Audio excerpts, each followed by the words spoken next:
Hello, I'm Casey Aiken, and this is 21 This Week. Coming up next, Governor Hogan capitulates over unemployment benefits. County Council goes all in on 5G cell towers. Redistricting hits fever pitch. And what is the Thrive Montgomery 2050 proposal? And how will it affect you? Our panel of insiders will give you the story behind the story. We're joined by former County Council member and founder of SkillSmart, a technology startup working to build stronger communities, Mike Knapp. Secretary of the Maryland Republican Central Committee, Mark Uncapher, and community activist, Kim Persaud. Stay tuned for these stories and more on the next 21 This Week.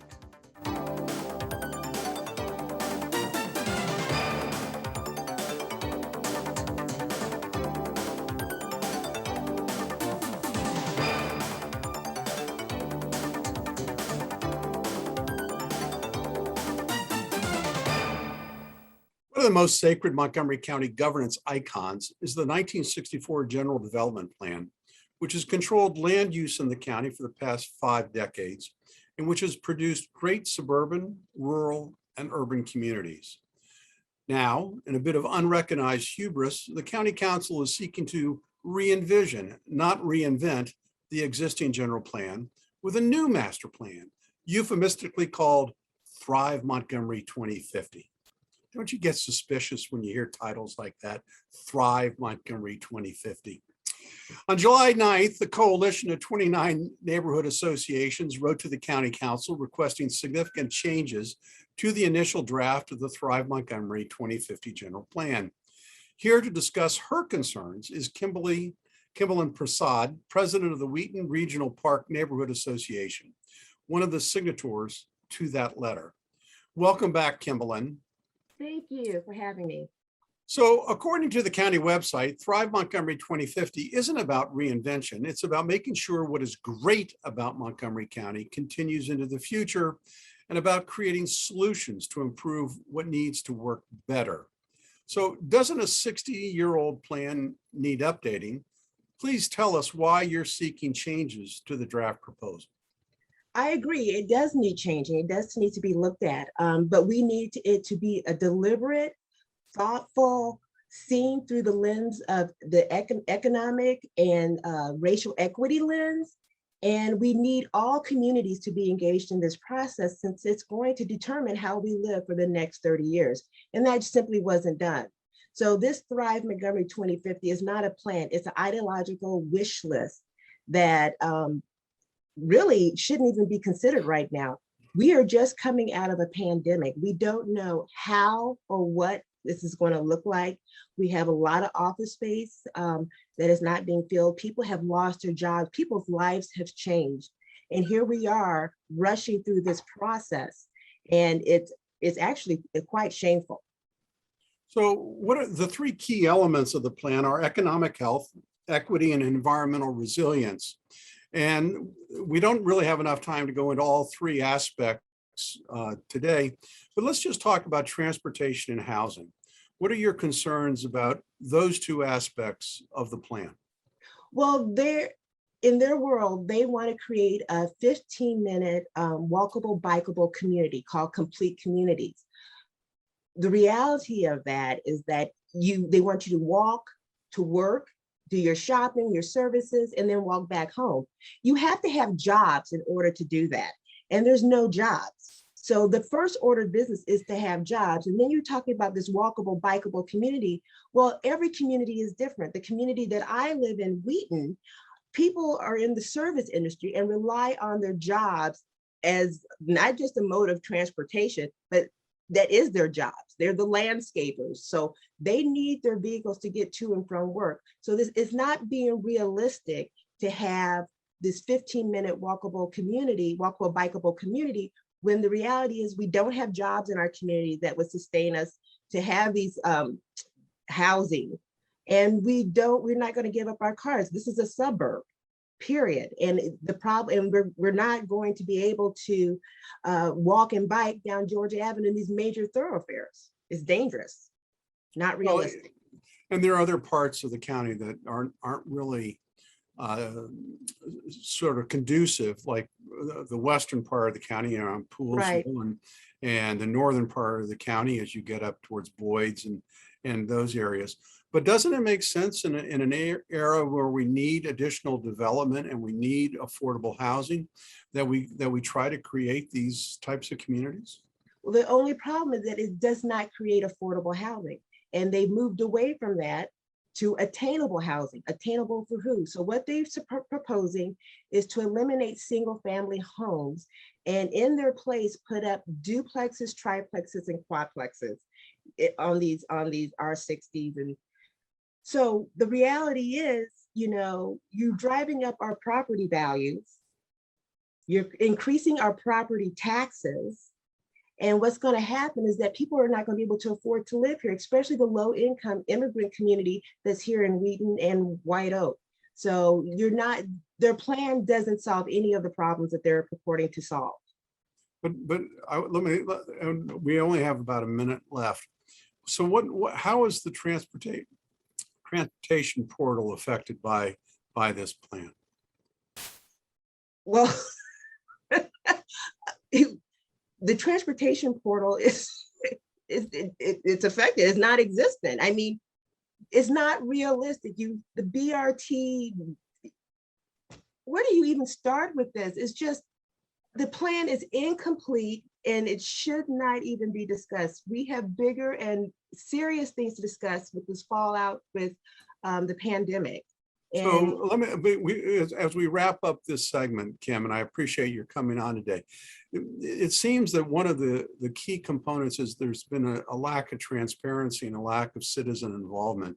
Is that your impression as well?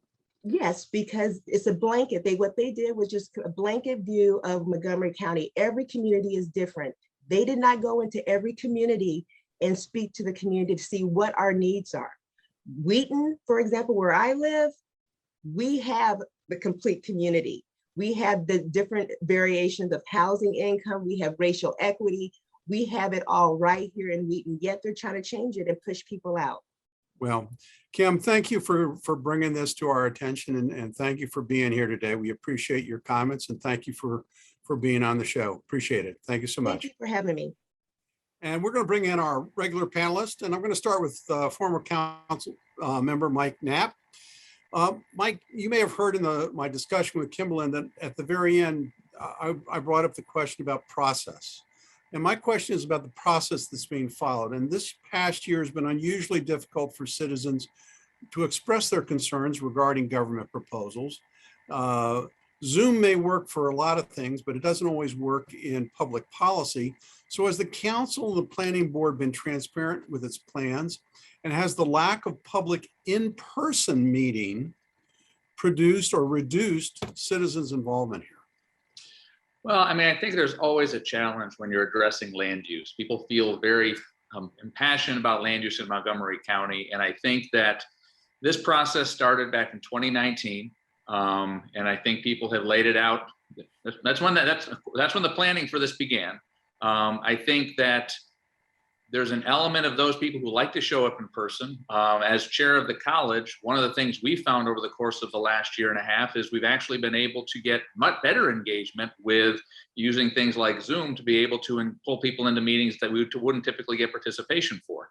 So it's hard for me to say exactly how they've done relative to what they would have done in person, but I would say that practically, you can reach more people taking a virtual environment than you can actually hoping that they all line up outside the door at the planning board and come in and get their 2 minutes just to wave their sign and to make their 2-minute statement. So I think that there's an opportunity there, and I think that there's a level of transparency that still doesn't necessarily make people feel any better about the passion they feel in land use. And oftentimes I found that with that passion, no matter which way you go, they're going to be upset by it. So if they could get more people in this way, they're going to be upset because they couldn't show up in person. If they could show up in person, we didn't provide people enough access because the room didn't have enough capacity. So it's Montgomery County, and I found that generally you're not going to win either way you go. Well, that may be true, but I also think that in the pandemic era, people were focused on other things rather than governance, and they may have overlooked the fact that this plan was being was being debated. I know, and I did have a surprised look on my face when you said it was 2019 when this plan was first proposed. I remember when it was first proposed, but I thought it was more recent than that. And I really didn't think that it has been fully open and discussed. So we can talk about the transparency issue, but Mark, there's so many elements involved in this plan today. And as you heard us talking to Kimblyn, we focused on housing and transportation. So what are your initial reactions to the plan? I think Kimblyn put her finger on one of the key flaws to the plan, which is its deeply ideological nature. A lot of the assumptions that the planners make are really not examined. In particular, when you were asked about housing, there really is not evidence to support the assumption that's made, and that's really an assumption, that higher density and more regulation is going to produce more affordable housing. I challenge the advocates to show me a jurisdiction around the country where that's been the case. What it has led to is housing that has required more subsidy in order to make it affordable, which has obviously its limitations, but doesn't allow for economic housing to be generated. So I've also looked at the other, as I mentioned when I'm discussing it with Kimblyn, the three key components of economic health, equity, and environmental resilience. I often wonder, Mike, whether the council is concerned about things that are of lesser importance to the general public. And I wonder whether or not the master plan should be put to the voters before being adopted, as opposed to just being rubber stamped and approved by the council and the county executive. Sure. Well, first of all, I would say it's not rubber stamped. And typically this gets readdressed about every 30 years. So the first plan was passed in 1964, was revised in 1993. And now we're looking about 30 years after that to begin to make further revisions. So I think it is worthwhile for us to look at that. We live in a very different county than we did in 1964. And the general plan really is to guide how master plans are put together. So it's not the master plan, is to be able to set out what are the processes that make this work and what are the key elements. And so I think that land use is there, and it's decided and is governed by the district council, which is the county council. And I think that's probably the best way to do it, just because they're at least paying attention to all of the moving parts that go into that. Most people don't really understand the elements of land use, and to put it to a vote broadly across the county, I think you get very little participation, and those that did show up, I think, wouldn't really know what they were voting on. Well, I mean, I think we've seen in the petition process that we've had in the past, there has been good turnout, especially during an election year, that draws considerable interest from the general public. I mean, the most recent being the changes we made to the county charter in this past election, expanding from the 9 members to 11. But we have to go because we have other topics we want to talk about, and Susan and Carolyn will cut off my microphone if I don't start talking about it.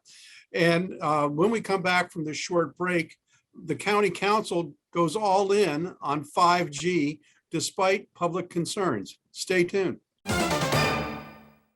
Welcome back. Using a zoning text amendment, the county council approved the use of so-called small cell towers for 5G transmission, despite opposition to the aesthetics and some concerns over the health aspects that have been expressed by opponents. Mark, are we now going to have a small cell tower on every front lawn in Montgomery County, like we have telephone poles? Yeah, I was going to say the misnomer here is that we're describing cell phone towers. They're not really towers. What 5G does is it provides for small antennas that effectively go on the equivalent of a utility tower.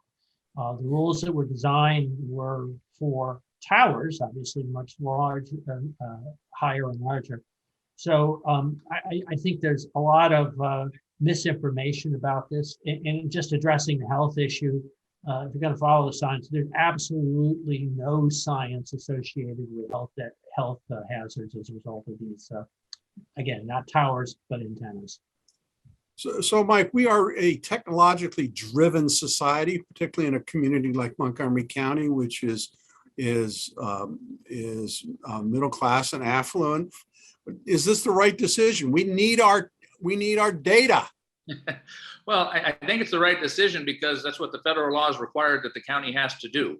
So it's not like they came up with this on their own. This is something that they're mandated to do. And the question is, how do you do it in a way that meets federal requirements while at the same time takes community concern into account? And I think what they've adopted tries to do that. I think that's always a challenge. As Mark was alluding to, I think there are elements associated with aesthetics. I think there's some communities in the country that I've seen where they've tried to kind of strike a balance so that the businesses aren't putting them every place, and that the residents feel reasonably assured that it's not, to your point, going to show up on everybody's front yard.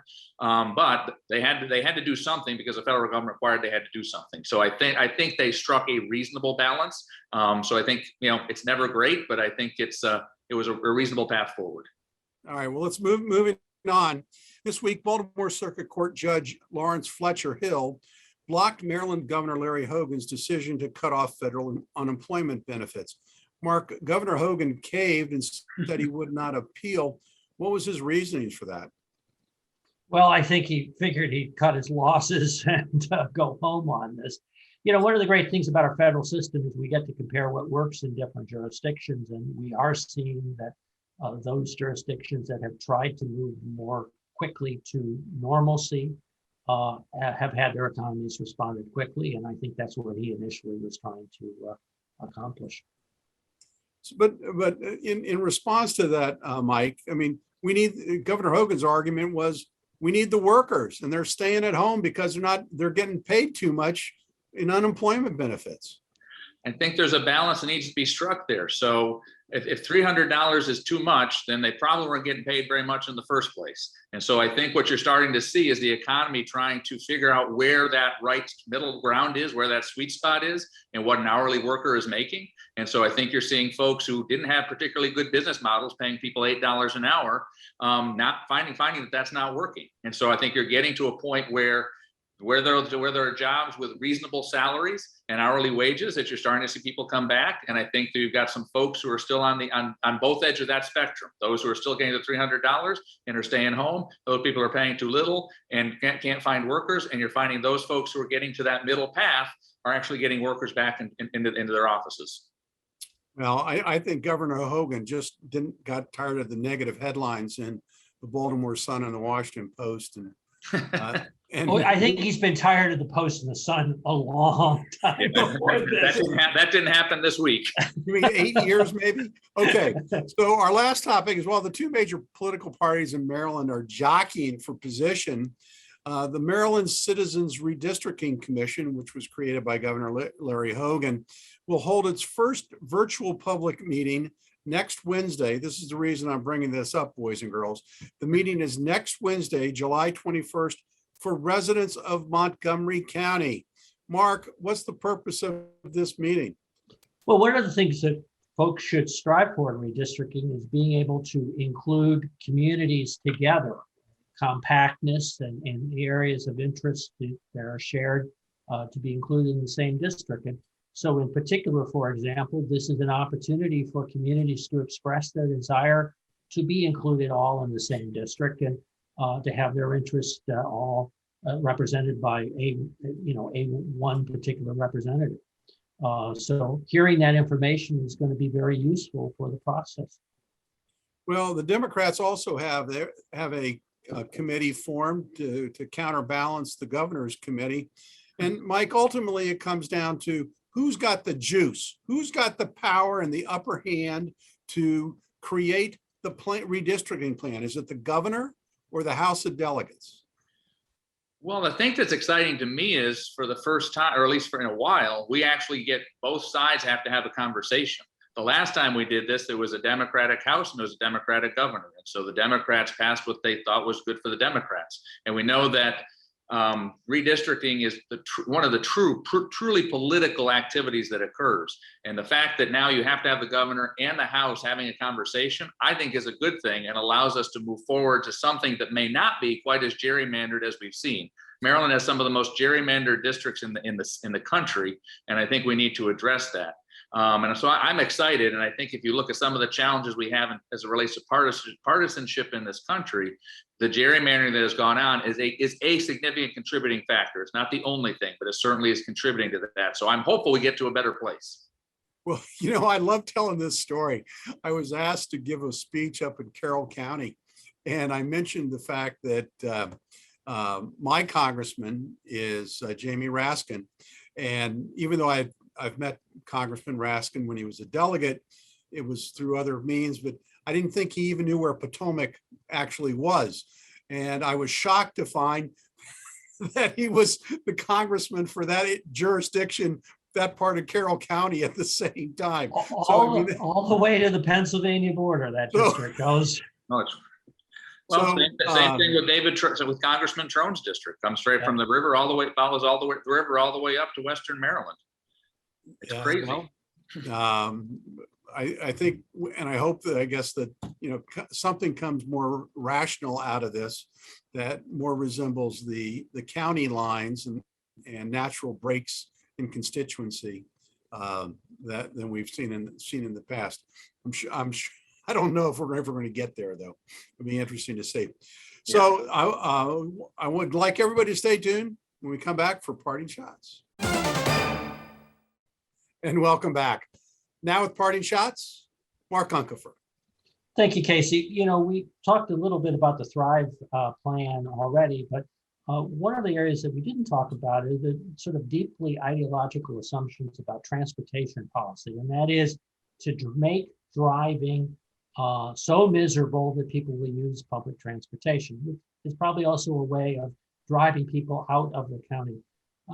Right now, Mark Elrich, if he took mass transit, would take a little over an hour to get to Rockville. It's a drive of about a half hour.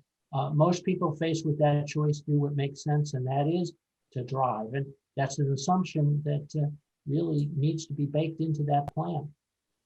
Thank you, Mark. Mike, your parting shot. So the Olympics start next week, maybe. We'll see. At this point, they're still scheduled to, even without spectators. We are fortunate to have 5 Olympians coming from Montgomery County, 3 swimmers, a wrestler, and a gymnast. And so I just wanted to say shout out to them, but also shout out to all of those athletes who continue to compete and perform through the pandemic. They're committed, they're dedicated, and they may not necessarily be being on the world stage like the Olympics, but many people are still out there working hard every day to try and compete in the sports that they love. And I just want to shout out to all of them as well. The 5 Olympians are great, but all those other athletes are doing a hell of a job, and so keep it up. Well, thanks. Even old fossils like me still like to compete. I'm playing in a senior men's golf tournament this weekend, and I as I say after I do this every year, somebody has to come in last. So I like beating my head against the wall. I want to thank you guys for being here. It was a great discussion. This Thrive Montgomery 2050 plan, I think now that it's getting more attention, is something we really need to delve into in the future. Next week, when we come back, we're going to discuss a proposal offered by Council Member Will Jawando to extend the residential rent moratorium prohibitions on increasing rent and late fees and fines. We just didn't have time for today. So I want to thank you guys for being here. I want to thank the audience for tuning in each and every week to Montgomery County's hardest hitting political talk show. For 21 this week, I'm Casey Aiken.